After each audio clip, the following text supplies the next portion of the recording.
आप सभी का स्वागत है एनडीटीवी राजस्थान पर और मैं हूं आपके साथ शुभेंदु सिंह। आप देख रहे हैं सबसे बड़ा मुद्दा।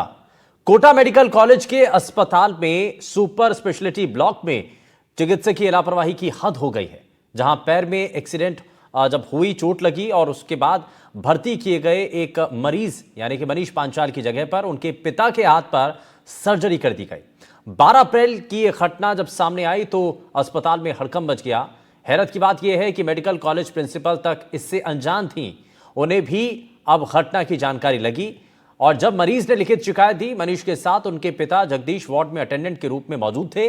पिता जगदीश को लकवा और बोलने में परेशानी है। मनीष का ऑपरेशन करने की जगह पर उनके पिता जगदीश को ओटी में ले जाकर बेड पर लिटा दिया गया। एनेस्थीसिया देकर फिस्टुला बनाने के लिए हाथ पर चीरा लगा दिया गया और मनीष का इलाज करने वाले डॉक्टर जब ऑपरेशन थिएटर में पहुंचे और अटेंडेंट पिता को उसकी जगह ऑपरेशन बेड पर बेहोश और हाथ पर चीरा लगे देखा तो घोर लापरवाही उजागर हुई। गलती पता चलने पर आनन फानन में बुजुर्ग जगदीश के चीरे को फिर से टांके लगा करके ऑपरेशन थिएटर से बाहर कर दिया और उनके मरीज बेटे मनीष को ले जाकर ऑपरेशन कर दिया। मनीष ने पिता की गलत सर्जरी की शिकायत मौजूद मेडिकल और नर्सिंग स्टाफ को की तो उन्होंने उसकी बात को अनसुना कर दिया और मामला रफा दफा करने की कोशिश की। मनीष ने अस्पताल प्राचार्य को लिखित शिकायत की तो जांच कमेटी गठित कर रिपोर्ट देने को कहा गया। आड्रू से पीड़ित के का बड़ा बेटा श्रवण कुमार है और रिश्तेदार हैं, उन्होंने महावीर नगर थाने में शिकायत दी। जयपुर के आरयूएचएस अस्पताल में पहले मरीज का 2 दिन ऑपरेशन टाला, फिर बंद पड़े एसी के बीच मरीज की जान खतरे में डालकर ऑपरेशन थिएटर में मरीज की सर्जरी कर दी गई। सर्जरी के दौरान बिजली बार बार आती जाती रही। सीएम तक शिकायत पहुंची तो जांच बैठाई गई, जिसमें पता चला कि पिछले 9 महीने से मेंटेनेंस का भुगतान न होने से पूरे अस्पताल में एसी बंद पड़े थे। दूसरी ओर सर्जरी वार्ड में ऑपरेशन होते रहे और इस दौरान 10-15 मिनट में बिजली आती जाती रही। बिजली जाने से ओपीडी और खून की जांच की रसीदें भी समय पर नहीं कट सकी।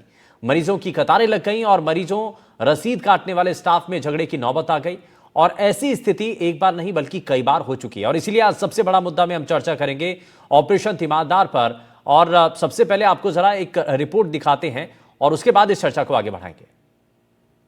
कोटा मेडिकल कॉलेज में गंभीर लापरवाही का मामला सामने आया है। एक पिता जो है अपने बेटे के ऑपरेशन के लिए आए थे, लेकिन जब बेटे को ऑपरेशन थिएटर में लिया गया तो उसके बाद जो है वह ऑपरेशन थिएटर के वहाँ से जब आवाज़ लगाई गई जगदीश नाम की, तो जगदीश जो पिता हैं वो उन्होंने अपना हाथ ऊंचा कर दिया और वो हाथ ऊंचा करना ही उनको भारी पड़ गया है। इनको जो है ऑपरेशन थिएटर के अंदर ले लिया गया और इनके वो तमाम जो ऑपरेशन से पहले का जो प्रक्रिया होती है वो प्रक्रिया जो है वो की गई। इनके हाथ में चीरा लगा दिया गया और पिस्टूला जो बनाया जाता है तकनीकी भाषा में, चिकित्सकों की भाषा में जिसको पिस्टूला कहा जाता है, नसों को इकट्ठा करके एक जगह उससे कुछ प्रोसेस किया जाता है, वो प्रोसेस इनका कर दिया। जब डॉक्टर्स मौके पर आए तो उन्होंने देखा कि ये पेशेंट नहीं है, पेशेंट तो कोई और है, तो इनको वापस जो है भेजा गया। इस बीच इनके बच्चे का ऑपरेशन मेडिकल कॉलेज अस्पताल में, अस्पताल के जो ऑपरेशन थिएटर है उसमें चल रहा था। कुछ टाइम पहले इनके सड़क दुर्घटना में पैर में जो है चोट लगी थी। उसके बाद जो है इनके प्लास्टिक सर्जरी इनके पैर की होनी थी और उसी का ये ऑपरेशन था। अब जब मामला उजागर हुआ है उसके बाद लगातार जो है दोषियों के खिलाफ कार्रवाई की मांग की जा रही है और जो मनीष हैं, मनीष जो है उनको भी जो है लगातार उनके परिजनों के और चिकित्सकों के और तमाम लोगों के जो है फ़ोन भी आ रहे हैं कि आखिर ये घटनाक्रम कैसे हुआ? मनीष जी कैसे हुआ ये? आपको पता ही नहीं चला? आपके साथ में थे ये जब? तो मैंने पापा बुलाया घर पे से। मेरी देखभाल वाला कोई भी नहीं था सर। मेरा भाई था एक, वो भी ड्राइवर था। मेरी सिस्टर की प्रेग्नेंट थी, 1 महीने का बालक था। उसके बाद मेरे को ऑपरेशन रूम में ले जाया गया। उसके बाद मैं बेहोश हो गया। मैंने पिताजी से बोला, भाई बाहर बैठ जाना। अभी जो मैं ऑपरेशन होके बाहर निकला, मेरे को पिताजी नहीं मिले सर। उसके बाद मैंने देखा, मैं वार्ड में आया। मैंने भी वार्ड में, यार मेरे पिताजी गुमशुदा है तो उनको एयर के लाओ, तो ये नहीं मिले। ऑपरेशन में अंदर ही इनको ऑपरेशन में ले गए। अब इनका काय का ऑपरेशन हुआ मेरे को ही याद नहीं। फिर क्या कह रहे हैं डॉक्टर यहाँ पे? डॉक्टर ने सर ये दिए मेरे को सब पत्र, जैसे ठीक है जांच वगैरह करवाएंगे, कोई क्या करवाएंगे। तो ये तो एक गलत हुआ ना, पिताजी को कोई बीमारी नहीं थी और उनको अंदर ले गए। गलत हो गया सर। कहा नहीं आपने? सर बोला था मैंने डॉक्टर साहब से बोला। तो अब आप कार्रवाई की मांग कर रहे हैं, कार्रवाई होनी चाहिए। हाँ सर, कार्रवाई की मांग। तो ये गंभीर लापरवाही का जो मामला है वो कोटा मेडिकल कॉलेज अस्पताल में आया है और ये कागज भी हम आपको दिखा दें। ये आदेश जारी किया गया है, जांच कमेटी जो गठित की गई है उसका भी जो है आदेश जारी किया गया है कि इसमें तुरंत जो है जांच की जाए। ये आदेश की कॉपी जो है जो पेशेंट है मनीष, उनको भी दी गई है ताकि जब उनके पास कोई पहुंचे तो ये कॉपी वो उनको बता दें। ये कॉपी इन्होंने हमें भी बताई है जिसमें जो है बाकायदा एक जांच कमेटी गठित की गई है और जांच कमेटी द्वारा पूरे मामले की जांच की जाएगी। तो लेकिन जिस तरह का घटनाक्रम हुआ है उसके बाद से लगातार सवाल खड़े हो रहे हैं तमाम चीज़ों पर, व्यवस्थाओं पर, क्योंकि संभाग का सबसे बड़ा हॉस्पिटल है। इसके अलावा मेडिकल कॉलेज कोटा का जो है वहाँ की जो गंभीरता है कि एक पेशेंट जो है उसके अटेंडेंट को अंदर ले लिया जाता है ऑपरेशन थिएटर में और उसके ऑपरेशन की प्रक्रिया शुरू कर दी जाती है। उसके एक बड़ा चीरा लगा दिया जाता है और फिर जब पता चलता है तो फिर उस पर जो है पर्दा डालने का प्रयास किया जाता है। अब इस लापरवाही के सामने आने के बाद जो है तमाम चीज़ों को की जांच के दावे किए जा रहे हैं कि जांच की जाएगी, इसमें कौन दोषी चिकित्सक है, कौन दोषी स्टाफ है, उन तमाम लोगों के खिलाफ कार्रवाई की मांग की जा रही है। कोटा से सहयोगी हेमंत जोशी के साथ शाकिर अली, एनडीटीवी। मुझे इसके बारे में आज ही पता चला है और इसके बाबत मैंने जब सुप्रीडेंट से बात करी कि क्या इशू है तो उनको भी आज ही ज्ञापन मिला था। तो उनको मैंने सख्त हिदायत दी है कि आप एक कमेटी बना के उसकी जांच करके हमें जल्दी से जल्दी हो सकता है 2 से 3 दिन में पता है। तो उनके द्वारा एक कमेटी बना दी गई है 3 सदस्यीय कमेटी, तो उसकी जांच करके इसका निष्कर्ष जो भी आएगा आपको बताएंगे।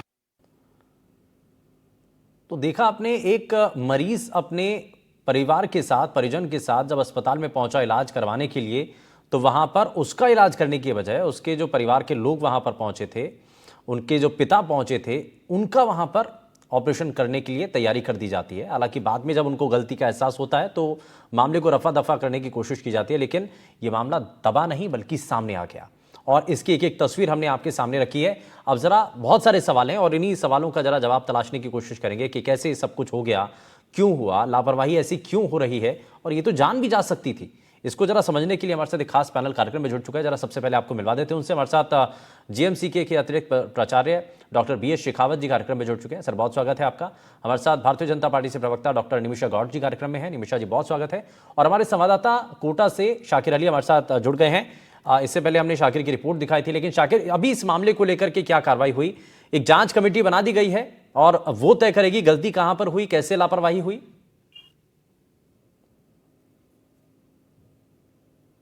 जी बिल्कुल, जांच कमेटी बना दी गई है और 48 घंटे का वक्त दिया गया है कि 48 घंटे में ये कमेटी जो है अपनी जांच रिपोर्ट पेश करेगी।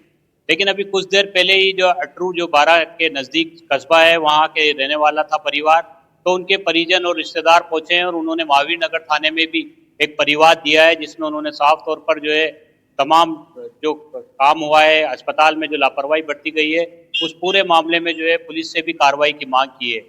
पुलिस के जो अधिकारी मौके पर मौजूद थे थाने में, उन्होंने परिवाद लिया है और उन्होंने कहा है कि अभी परिवाद प्राप्त हुआ है तो जांच करेंगे। जो मनीष है, जो पीड़ित है, जो अस्पताल में भर्ती है, जिसका ऑपरेशन हुआ है, उसके बड़े भाई श्रवण कुमार वो यहाँ पर पहुंचे थे और उनका साफ तौर पर यह कहना था कि उनके परिवार में वैसे ही स्थिति खराब है क्योंकि उनकी माँ नहीं है, पिता जो है वो पैरालाइज के पेशेंट हैं और भाई जो है उसकी भी दुर्घटना की वजह से पैर में तकलीफ है। तो वो ऑपरेशन के लिए आए थे, लेकिन इस तरह का घटनाक्रम हुआ तो परिवार को बड़ा सदमा लगा है, परिवार को बड़ा दुख हो रहा है क्योंकि बुजुर्ग पिता जो अपने बेटे के साथ में अटेंडेंट के रूप में यहाँ पर पहुंचे थे, उनको जो है गफलत में इस तरह से उनका ऑपरेशन थिएटर में ले लिया गया, उनको एनेस्थीसिया दिया गया, इसके बाद उनके हाथ में चीरा भी लगा दिया गया। तो बेटे और पिता और बेटे का दोनों अस्पताल में तो इसके लिए फिलहाल इलाज जारी है प्रक्रिया होती और है। परिजनों ने ये भी आरोप लगाया है कि प्रोसेस को फॉलो नहीं किया और ऐसे ही किसी को भी आप अंदर ले जाएंगे क्या? भाई, पर्ची होती है, सब कुछ तय होता है। अगर ऑपरेशन किया जाना है किसी का तो बकायदा उसके लिए प्रोटोकॉल है, आपको ड्रेस पहनाई जाती है, आपको मतलब अंदर जाने के लिए पूरी प्रक्रियाएं होती हैं। लेकिन बिना जांचे परखे, जाने समझे सीधे अंदर ले गए और ट्रीटमेंट जो है शुरू कर दिया। जी बिल्कुल, देखिए क्योंकि ओटी का एक प्रोटोकॉल होता है, जो भी ओटी का पेशेंट होता है, उससे पहले ही जो है स्टाफ संपर्क करता है, उसके परिजनों से संपर्क करता है, उसकी दवाओं का पर्चा ओटी में जाता है, मरीज की हालत भी देखी जाती है कि मरीज किस तरह का है, उसको कोई बीपी या दूसरी कोई बीमारियां तो नहीं है, उसकी भी रिपोर्ट्स चेक की जाती है। लेकिन यहाँ पर इस तरह की गफलत और लापरवाही देखने को मिली कि ओटी के बाहर से आवाज आती है कि जगदीश नाम से आवाज आती है और बाहर बैठा अटेंडेंट जबकि उनके बेटे का ऑपरेशन अंदर चल रहा था, लेकिन जगदीश नाम जैसे ही लिया तो पिता ने जो है हाथ ऊपर कर दिया, तो उनको वहां बुला लिया और उसके बाद बिना उनके कागज देखे हुए, बिना ये पड़ताल किए हुए कि ये मरीज है या नहीं है, इनका ऑपरेशन होना है या नहीं है, अगर कोई और दूसरा जगदीश का भी ऑपरेशन हो रहा है तो उसके भी दस्तावेज वहां पर मौजूद होंगे, उससे उसका मिलान किया जाता, उसका पर्चा देखा जाता। लेकिन ये तमाम चीजें कुछ नहीं की गई और ये बड़ी लापरवाही की गई कि एक बुजुर्ग आदमी जो है उनको अंदर ले लिया गया ओटी में, और ओटी से पहले का जो प्रक्रिया होती है ठीक है। वो उनके साथ में कर दी गई। गनीमत ये रही कि डॉक्टर जो थे वो समय पर आ गए और उन्होंने पहचान लिया कि जगदीश ये नहीं है, पेशेंट कोई और है। तब जाकर के उनको जब पूरा मामला पता चला तो जो बुजुर्ग व्यक्ति था जगदीश, उसको वापस से बाहर लाया गया और वार्ड में पहुंचाया गया। ठीक है, बहुत शुक्रिया शाकिर, आपने वहाँ से रिपोर्ट अपने जो है आपने पहुंचाई है, बहुत शुक्रिया इसके लिए। लेकिन अब थोड़ा सा आगे बढ़ते हुए इस मामले को लेकर के हमारे साथ डॉक्टर BS शेखावत जी भी कार्यक्रम में हैं। मैं ज़रा जल्दी से एक रिएक्शन उनसे ले लेता हूं। शेखावत सर, एक चीज़ बताइए कि जिस तरीके की चीज़ें यहाँ पर हुई हैं, अब देखिए दो ऐसे मामले जहाँ पर एक तरफ तो लापरवाही हुई ही है और एक तरफ ये देखिए सरकारी सिस्टम कैसा है। लाइट ऑपरेशन थिएटर के अंदर, ओटी के अंदर होनी चाहिए, पूरी व्यवस्था होनी चाहिए और बाकायदा वहाँ पर बैकअप भी होता है। लेकिन जयपुर के अंदर भी अस्पताल के अंदर जब देखा गया, वहाँ पर ऑपरेशन के समय में ही कई बार लाइट जाती आती रहती है और जो है पहले से ये परेशानी चल रही है। तो ये लापरवाही साफ साफ नजर आ रही है और ये न जाने कब से चल रहा होगा। ये तो अभी बाद में पता चला, लेकिन ये तो पहले से ही चल रहा है। ये तो बहुत बड़ी लापरवाही है। हाँ, देखिए दोनों अलग अलग तरह की घटनाएं हैं।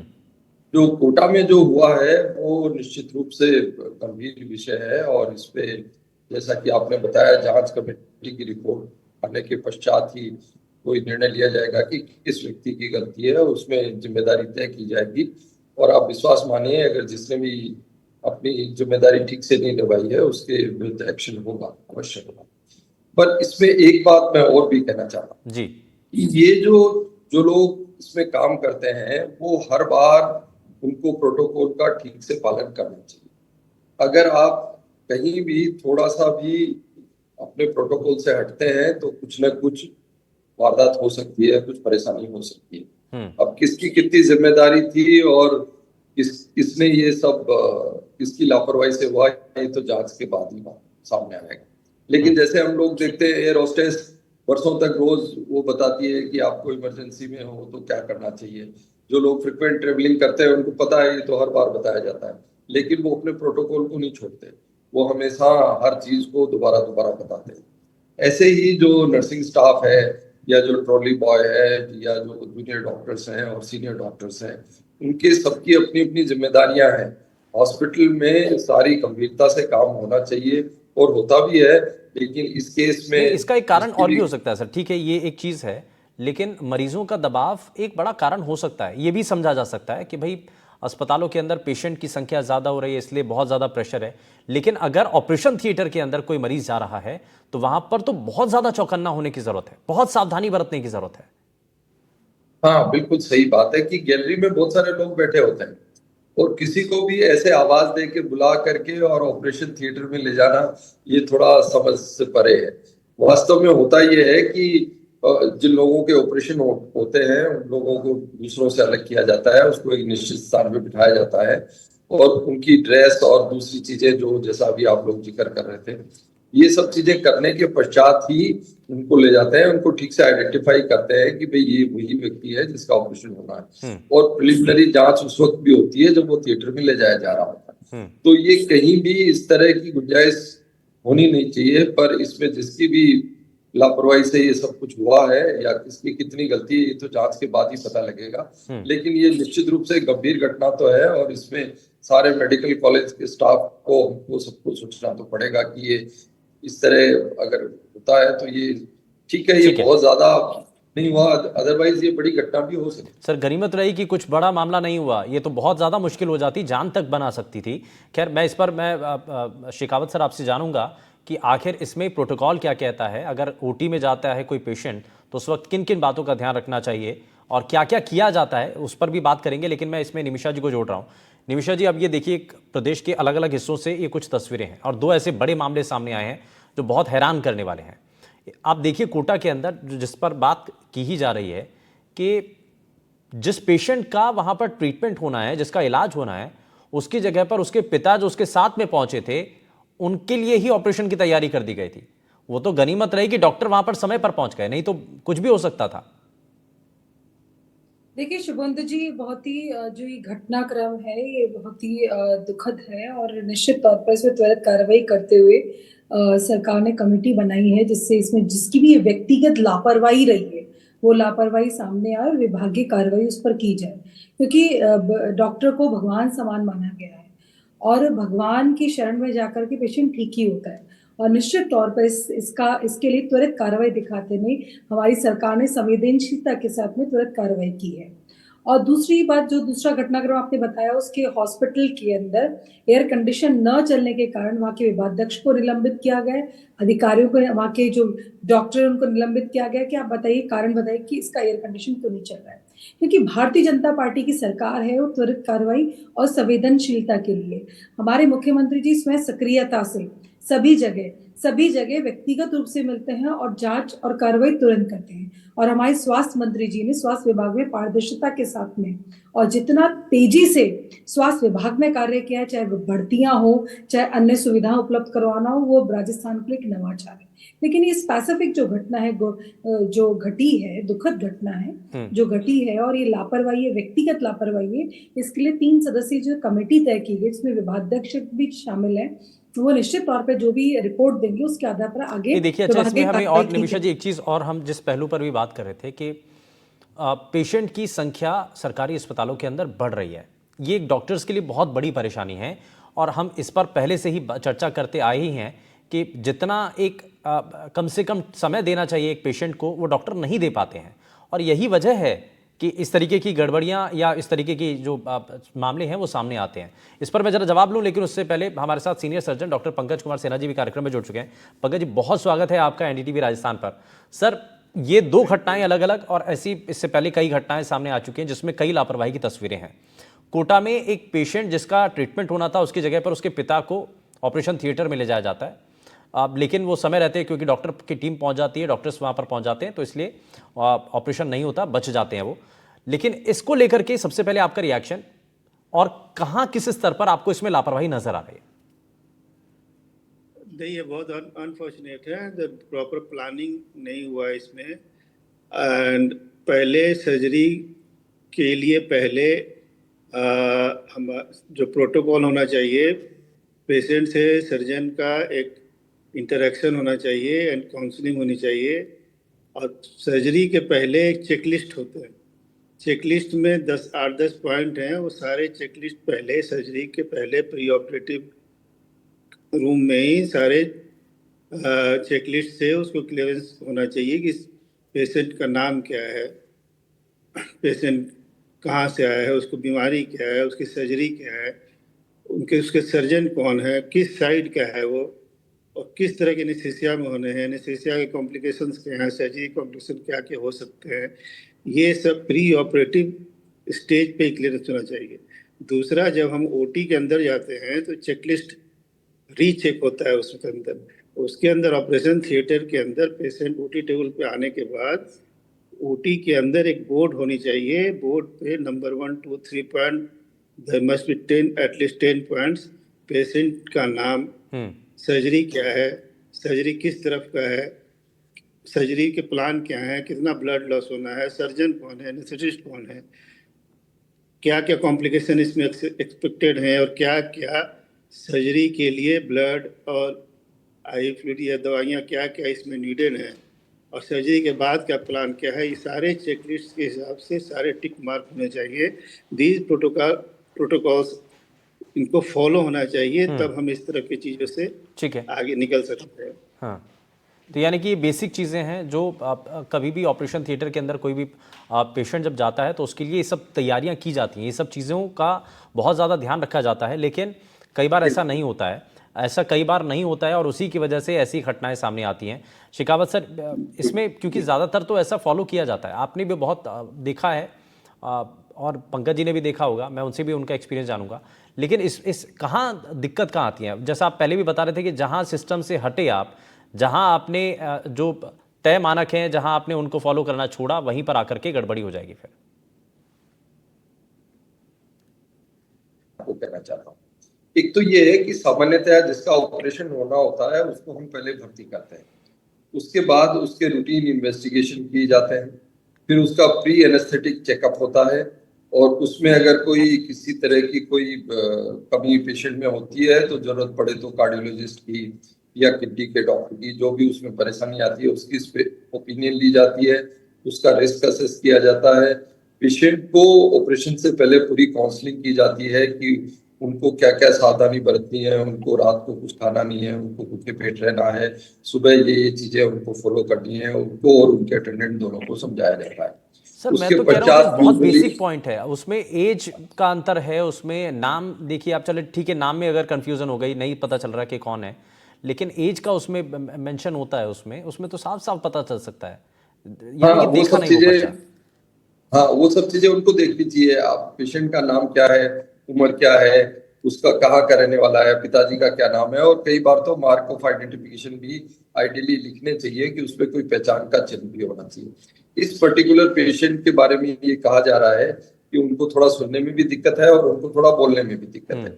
उन्होंने एक हाथ उठा दिया और उसके पश्चात जो आवश्यक जानकारी ली जानी चाहिए थी उनको शायद नहीं लिया गया होगा, इसलिए ऐसी गफलत पैदा होगी। लेकिन अगर पेशेंट को अंदर ले जाने से पहले अगर सारा प्रोटोकॉल फॉलो किया जाए तो निश्चित रूप से ये आइडेंटिफाई हो जाता है कि वो मरीज नहीं है जिसका इलाज होना है। इनके जो अटेंडेंट, इनके जो पेशेंट थे उनका प्लास्टिक सर्जरी में जाना था और इनको ले लिया गया है वेस्कुलर सर्जरी के थिएटर, तो बिल्कुल अलग अलग है।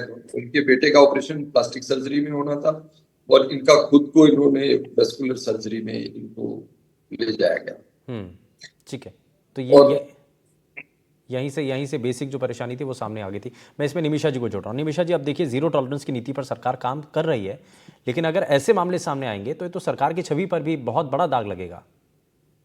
देखिए, व्यक्तिगत लापरवाही डॉक्टर की है और डॉक्टर की लापरवाही पर संज्ञान लेते हुए कमेटी बनाई गई और कमेटी की रिपोर्ट पर विभागीय कार्रवाई भी करेगी। ये सरकार की संवेदनशीलता है कि ऐसी लापरवाही को बर्दाश्त नहीं किया जाएगा। आज भारतीय जनता पार्टी की सरकार है, आप देखिए 1680 करोड़ का बजट था 2023-24 के अंदर, उस बजट को बढ़ा करके 2350 करोड़ का कर दिया गया स्वास्थ्य विभाग का बजट। चाहे भर्तियां हो, चाहे स्वास्थ्य अस्पतालों की हालत सुधारनी हो, निश्चित तौर पर मेडिकल हॉस्पिटल का जिस तरह से अनाउंसमेंट किया गया था कि अस्पताल नए खुलेंगे, उस पर पूर्ववर्ती सरकार ने लापरवाही से उन अस्पतालों को खोलने के प्रति कोई गंभीरता नहीं दिखाई थी। अब नहीं इसमें निमिषा जी, लेकिन अगर देखिए राजधानी की अगर इतने बड़े अस्पताल के अंदर अगर एसी ना चले, है ना, ये व्यवस्था बंद हो जाए, आप देखिए कोटा में इतना बड़ा अस्पताल है, वहां पर अगर इस तरीके की लापरवाही हो तो ये तो मॉनिटरिंग करनी पड़ेगी। ये व्यक्तिगत डॉक्टर की लापरवाही अलग विषय है, लेकिन अगर ऐसी घटनाएं सामने आती हैं तो ये तो बहुत बड़ा नुकसान की बात है और मरीज सरकारी अस्पतालों में जाने से भी डरेंगे फिर तो। देखिए, हमारे मरीजों की सुरक्षा करना, हमारे मरीजों को स्वास्थ्य का लाभ त्वरित पहुंचे, इसके लिए सरकार बेहद गंभीर है और जहां भी लापरवाही सामने आ रही तुरंत कार्रवाई हो रही है। मैं शुभेंद्र जी याद नहीं दिलाना चाहूंगी आपको कि वही कोटा है जिसके अस्पताल में 9 जवान 9 जो बच्चे हैं, छोटे छोटे बच्चे, सिर्फ लापरवाही कर जिंदा जल गए थे। मैं याद नहीं दिलाना चाहती क्योंकि वो भी दुखद घटना थी जिस पर सरकार ने वो संज्ञान नहीं लिया था। यहाँ सरकार तुरंत कार्रवाई कर दी। आप देखिए चिरंजीवी योजना, आज कम से कम 8 से 9 हजार पेशेंट डेली चेक हो रहे हैं, 9 करोड़ का उनका बजट स्पेंड हो रहा है, सरकारी सुविधाओं का लाभ मिले, स्वास्थ्य अस्पताल हैं। आप एसएमएस में जाके देखिए। अब मैं तो कहती हूँ पूर्व मुख्यमंत्री जी को कि आप जब एसएमएस हॉस्पिटल में विजिट करने जाते थे तो आप कहते थे बड़ी बदतर हालत है, और अब मैं कहती हूँ आपके चैनल के माध्यम से पूर्व मुख्यमंत्री राजस्थान को, अशोक गहलोत जी को, कि आप जाइए और एसएमएस अस्पताल को देखिए, एकदम चाक बंद, सफाई और पूरी दुरुस्त व्यवस्था है, फिर भी कोई लापरवाही होती है उस पर त्वरित संज्ञान लेकर के, क्योंकि डॉक्टर्स पर भी प्रेशर काफी होता है, तुरंत संज्ञान लेकर के कार्रवाई की जाएगी। मैं वही कार्रवाई की इसीलिए जाएगी, शुरुआत में भी निष्पत्ति- कहा था कि हम क्यों ना ऐसी व्यवस्था बनाएं कि डॉक्टर्स की जो संख्या है, स्ट्रेंथ है, उसको थोड़ा सा बढ़ा सकें, है ना। इसमें क्या होता है कि जितना समय मरीजों को मिलना चाहिए उतना डॉक्टर दे नहीं पाते हैं, क्योंकि मरीजों की स्ट्रेंथ वहां पर ज्यादा आ रही है सरकारी देखिए अस्पतालों में स्ट्रेंथ खासकर। भी बढ़ रही है, हाँ। आप देखिए स्ट्रेंथ भी बढ़ रही है, मेडिकल हॉस्पिटल्स भी बढ़ रहे हैं और अस्पतालों की भी संख्या बढ़ाई जा रही है। अब ये तो लाए थे राइट टू हेल्थ, जिसका विरोध हो गया था, सब सरकार से लेकर के प्राइवेट कॉलेजेस हॉस्पिटल्स ने भी विरोध कर दिया था। राइट टू हेल्थ जो कांग्रेस की सरकार में था वो कहीं रहा नहीं, खुद पुरजोर विरोध हुआ। आज आप देखिए सभी स्वास्थ्य सुविधाएं सभी स्मूथ है, लेकिन व्यक्तिगत लापरवाही कहीं की गई है या एयर कंडीशन खराब है, तो आप देखिए उनको निलंबित करके सरकार ने अपनी गंभीरता और संवेदनशीलता दिखाई है। मरीज की सेवा में किसी भी तरह की कोताही बर्दाश्त नहीं करेंगे हमारे मुख्यमंत्री जी और स्वास्थ्य मंत्री जी, लेकिन जो ये है, खुद 18 घंटे कार्य करते हैं, हाँ, खुद औचक निरीक्षण पे जाते हैं, वो कहीं भी बर्दाश्त नहीं करेंगे। जी शुभेंदु जी। लेकिन आगे आगे कम से कम ऐसा ना हो, इस बात को हमें सुनिश्चित करना चाहिए। और मुझे लगता है कि मॉनिटरिंग अगर समय समय पर और तेज़ी के साथ हो, फ्रीक्वेंट हो, तो शायद चीज़ें और ज़्यादा बेहतर हो पाएंगी। जो कमियां हैं कहीं पर भी, अगर वहाँ पर दौरा किया गया होता तो शायद देख लिया जाता RUHS में कि वहाँ पर AC काम नहीं कर रहे हैं या इतने समय से परेशानी है, या कंप्लेंट की जाती नेताओं को या मंत्री को बता दिया जाता, तो शायद चीज़ें बेहतर हो सकती थी, जो नहीं हो पाया है। हालांकि इस मामले पर सरकार एक्शन ले रही है। मैं इसमें ज़रा जल्दी से एक पंकज जी से एक रिएक्शन लेना चाहता हूँ। पंकज जी, आपने बहुत लंबे समय तक काम किया है सर, आपका बहुत बड़ा अनुभव भी है आपके पास, तो आपको इसमें क्या आप सलाह देना चाहेंगे? जितने एक्सपर्ट्स हैं, हालांकि सब प्रोटोकॉल का पालन करते हैं, लेकिन जहां लापरवाही हो जाती है वहीं पर ये गड़बड़ी होती है, इसके लिए आप क्या कहना चाहेंगे? देखिए, सर्जन्स जो ऑपरेशन थिएटर में होते हैं उनके पास खास करके गवर्नमेंट हॉस्पिटल में लोड बहुत ज़्यादा है, और वो ऑपरेशन थिएटर में होते हैं। नीचे उनके 5-6 स्टेप्स पे लोग होते हैं जिनकी काफ़ी कमी है। एडमिशन से लेके प्री ऑप आने तक के बीच में कई जगह पे वहाँ पे स्क्रूटनी होनी चाहिए। एडमिशन हुआ तो वहाँ पे होनी चाहिए, वहाँ से आगे जब आप वार्ड में आए वहाँ होनी चाहिए, वहाँ से प्री ऑप में आए। बट इतना ज़्यादा वर्कलोड है, एक एक डॉक्टर दिन में 20-20, 25-25 ऑपरेशन करता है। सर्जन्स की कमी है, ये बहुत मटेरियल बड़ी की परेशानी कमी है सर, और ये स्टाफ की कमी, ये बहुत बड़ी परेशानी है। हालांकि इस पर भी फोकस किया जा रहा है। खैर, बहुत शुक्रिया सभी खास मेहमानों का कार्यक्रम में शामिल होने के लिए। लेकिन हमें उम्मीद है कि आने वाले समय में जो अभी गलतियां जो दिखाई दी हैं या जो कमियां नजर आई हैं, उस पर सरकार बहुत तेजी के साथ काम करेगी। हालांकि एक्शन लिया गया है और आगे भी जो कमियां हैं उसको दूर करने के लिए कदम उठाए जाएंगे। यहाँ रुकने एक छोटे से ब्रेक के लिए आप कहीं मत जाइएगा, बने रहिए NDTV राजस्थान के साथ। नमस्कार।